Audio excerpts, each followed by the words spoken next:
লালমনিরহাটে ভুট্টার ভালো ফলন হলেও দাম নিয়ে দুশ্চিন্তায় কৃষক। এই বিষয়ে আরো জানাতে যুক্ত হচ্ছেন আমাদের সহকর্মী লালমনিরহাট থেকে রবিউল হাসান। রবিউল, জানাবেন যে ভুট্টার ফলন এবং দাম নিয়ে কৃষকেরা আসলে কি বলছেন?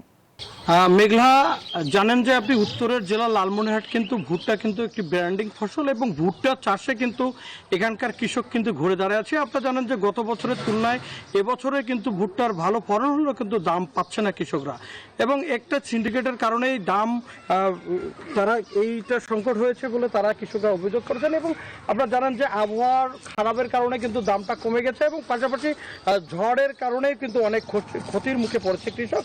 আমরা এখানে রয়েছে একজন কৃষকের সাথে কথা বলতে চাই, আপনার সাথে কথা বলতে চাই। কত বিঘা জমিতে ভুট্টা চাষাবাদ করেছেন, দাম কেমন পাচ্ছেন এবং কি অবস্থা?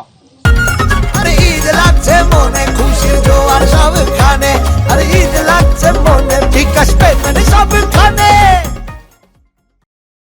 আমি 15 বিঘা জমিতে ভুট্টা চাষ করেছি, কিন্তু বর্তমান যে অবস্থা ভুট্টা নিচ্ছে না এবং ক্রমান্বয়ে দিন দিন দাম কমে যাচ্ছে। সিন্ডিকেট কী হচ্ছে জানি না, কিন্তু গত ঈদের আগে, ঈদের এক সপ্তাহ আগে ছিল 1120 টাকা থেকে 80 টাকা পর্যন্ত, 80 টাকা থেকে 20 টাকা পর্যন্ত। পরে আস্তে আস্তে এখন ভুট্টা 1050 টাকা পর্যন্ত বলে, আবার বলে যে পয়সা নাই, পাড়ি আসতেছে না, বিভিন্ন অজুহাত সিন্ডিকেট চলছে।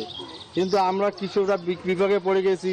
এরকম যদি চলতেই থাকে তাহলে আমরা কৃষকরা ক্ষতিগ্রস্ত হয়ে যাচ্ছে। এবং ধন্যবাদ আপনাকে। আমরা শুনছিলাম একজন কৃষক কিন্তু বলছে যে যে সার থেকে শুরু করে যেভাবে তারা খরচ করে ভুট্টা চাষাবাদ করেছে এতে কিন্তু তারা লসের মুখ দেখছে। আমরা কৃষি বিভাগের সাথে কথা বলছি।